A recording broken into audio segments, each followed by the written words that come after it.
திருத்தணி முருகரை பார்க்க போகலாமா? நான் வீட்டில் இருந்து டி நகருக்கு 6 கிட்ட நான் கிளம்பிட்டேன். ஸோ டி நகர் போகிற வழியில் ஒரு கடையுமே இல்லை, செம்ம எம்டி. இருக்கிற ஒரு ஷாப்பில் மட்டும் ஸ்நாக்ஸ் வாங்கிட்டேன். நம்ம போன டைமுக்கு லோக்கல் ட்ரெயினில் தான் திருத்தணி போக போகிறோம். ஸோ சென்ட்ரலில் போயிட்டு அங்கேருந்து ட்ரெயின் எடுக்கணும். ஸோ அங்கே வந்து லோக்கல் ட்ரெயினுக்கான டிக்கெட் ப்ளஸ் திருத்தணிக்கான லோக்கல் ட்ரெயின் டிக்கெட் எடுத்துகிட்டு நாங்கள் சென்ட்ரலுக்கும் போயிட்டோம்.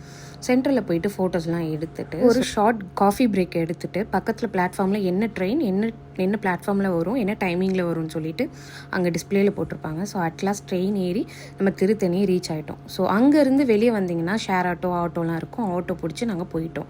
ஸோ அங்கே வந்து நம்ம பஸ் ஸ்டாப் போகணும், பஸ்ஸு தான் உங்களை வந்து மேலே கூப்பிட்டு போவாங்கன்னு சொன்னாங்க. அங்கே பஸ்ஸுக்கு அவ்வளோ பேர் வெயிட் பண்ணாங்க. ஸோ நாங்கள் அட்லாஸ்ட் நாங்களே நடந்து போயிட்டோம்.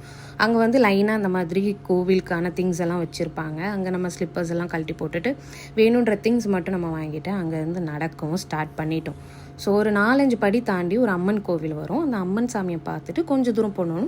கால் நினச்சிட்டு அதுக்கப்புறம் தான் போகணும். அந்த குளத்தில் கால் நினச்சிட்டு நாங்கள் நடக்க ஆரம்பிச்சிட்டோம்.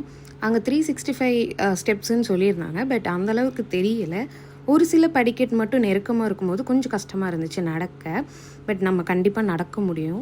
அதுக்கப்புறம் ஒரு பிள்ளையார் கோயில் வந்தது. அந்த பிள்ளையார் கோயிலில் சாமி கும்பிட்டுட்டு நம்ம அதுக்கான எண்ட் பாயிண்ட்டுக்கு வந்துட்டோம். ஸோ மேலே வந்ததும் கற்பூரம் ஏற்றிட்டு அதுக்கப்புறம் பக்கத்தில் வந்து உப்பு இது வச்சுருந்தாங்க. ஸோ அதை வச்சு சுற்றி போடுவாங்க. கை கால் வெளி அந்த மாதிரி இருந்ததுன்னா பண்ணலாம். அதுவும் பண்ணோம். அதுக்கப்புறம் நான் விளக்கும் வாங்கியிருந்தேன். விளக்குக்கு நெய் ஊற்றிட்டு தென் அதுக்கப்புறம் திரி வச்சு அதுக்கப்புறம் நான் விளக்கும் பற்ற வச்சேன்.